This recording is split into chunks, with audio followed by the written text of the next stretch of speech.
It makes no sense to spend $3 million per prisoner to keep open a prison that the world condemns and terrorists use to recruit. It's time to close Gitmo. The president doubling down on his promise to shut down Gitmo. He says it will save lives and money. But aren't released Gitmo detainees who go back to the battlefield costing all of us a lot more in the long run? Hi, everybody. I'm David Asman. Welcome to Forbes on Fox. Let's go in focus with Mr. Steve Forbes, Rich Karlgaard, Elizabeth McDonald, Sabrina Schaefer, Mike Ozanian, and Rick Unger. Steve, let's talk about the cost now. And clearly, a lot of those detainees in Gitmo who are released go back to the battlefield. Even Chuck Hagel has said that, by the way. He said, we know that some of the detainees that have come out of Gitmo have gone back to the fight, the battlefield. That means they are costing us a lot of money when they commit terror.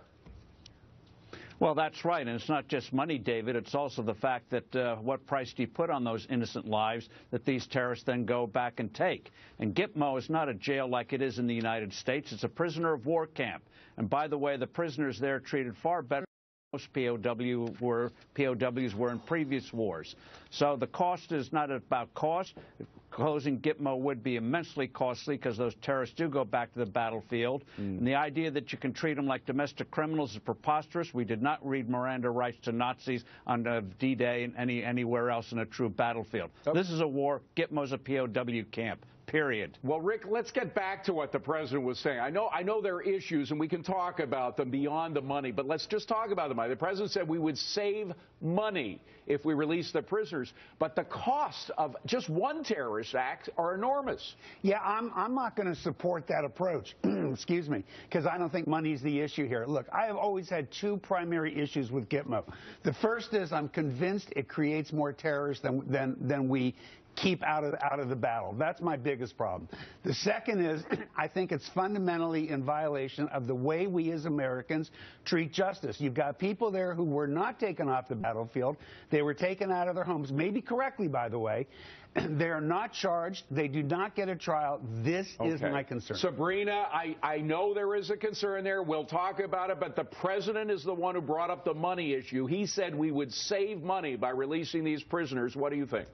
No, I think in the short term, of course, you might save some dollars and cents, but in the long term, it's going to cost us much more in terms of lives and in money. I mean, also, these people have to be moved somewhere. If you're going to move them to a prison, it's not that that doesn't cost us something as well. So I think that's a very short-sighted argument. The larger issue is that this president has had his sights on closing Gitmo from the day he entered office, and he is determined to have those doors closed by the time he hands over the baton in January of 2017. The reality is, though, that he is completely delusional that we are facing very, very serious Islamic extremists, and that somehow he thinks that closing this will stop that. It is the issue. Well, and Rich, you think of where a lot of these detainees originally came from. 76 of the remaining detainees are from Yemen. Yemen is the most mixed up, terror-filled country I know of in the world right now. It is causing problems on the southern tip of Saudi Arabia.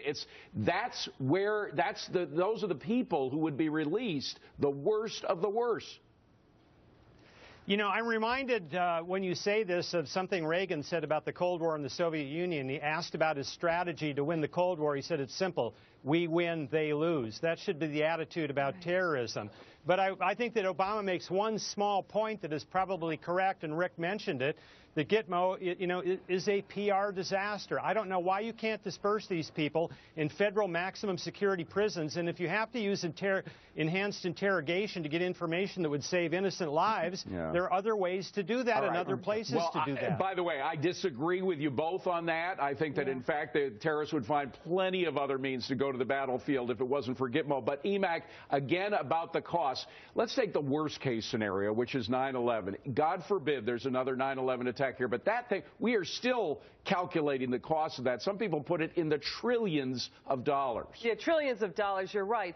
Listen, the U.S. Director of National Intelligence said 30% of the Gitmo detainees have been released back into the terrorism battlefield. And by the way, if we put them in our prisons, they possibly could get lost in our prison structure or radicalize even more prisoners to become terrorists. So I think it's cheaper to keep them at Gitmo. It adheres adheres to international law. They face speedier trials under military commissions. And I'll tell you something, they are not criminals who should get Miranda rights, but they do get habeas corpus rights at Gitmo. And Mike, I'd like to talk about this point about Gitmo radicalizing people. Remember, there was no Gitmo before 9/11. There was no Gitmo before the U.S. coal. There was no Gitmo before the terrorist attacks on our embassies in Africa. So I don't think that that argument has a lot of credibility. Do you? David, it has zero credibility. It has as much credibility as President Obama saying the reason why he wants to do this is to save money. He's the most prolific president when it comes to spending we have ever had. Now, all of a sudden, he's concerned about saving a little bit of money at Gitmo, which actually saves American lives. It's preposterous. Steve, do you credit at all the argument that Rich and Rick do, that in fact this is a PR campaign, a good PR campaign for the terrorists, Gitmo is? I think it was pointed out earlier that no matter what they need, they're going to find something to use. Again, 9/11 happened before Gitmo. And by the way, Gitmo actually is something of a deterrent. Nobody likes the idea of going to that part of the world, being cut off from the rest of the world. So in terms, if you capture somebody and say you're on your way to Gitmo, I think you're more likely to get information out of them. So spending is preposterous. Stimulus, just think of the word stimulus. And two, this is a POW camp.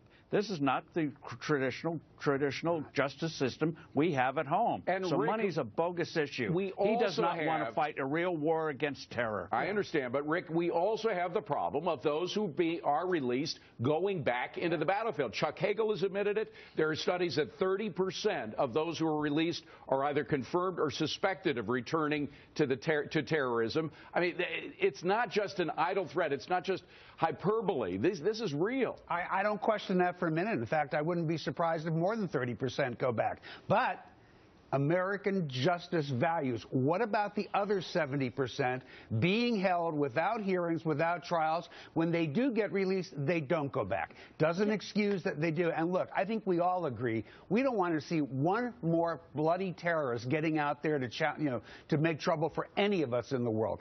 But and we have to uphold American values at all times. Well, Sabrina, I'm wondering if the president is upholding American values in terms of separation of powers, because what he showed by the Senator Bergdahl scandal, how he made the trade, was that he doesn't care about Congress. He doesn't care about what people, he just does what he's going to do.